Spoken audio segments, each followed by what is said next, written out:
រូបអូននឹងហើយគឺជាវាសនានៃបង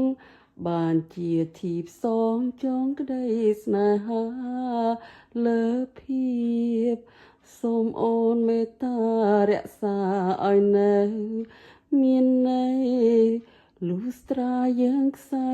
ជីវិនធីរូបភាពនេះហើយគឺជាវាសនា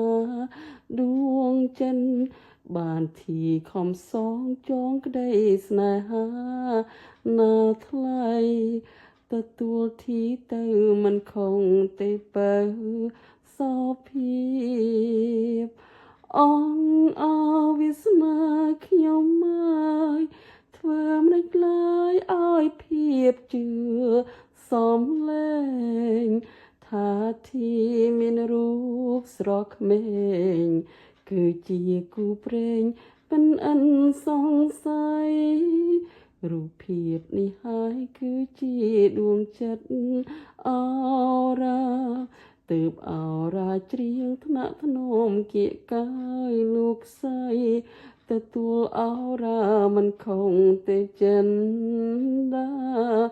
កុំកែសង្ស័យទៀតណាសោភាព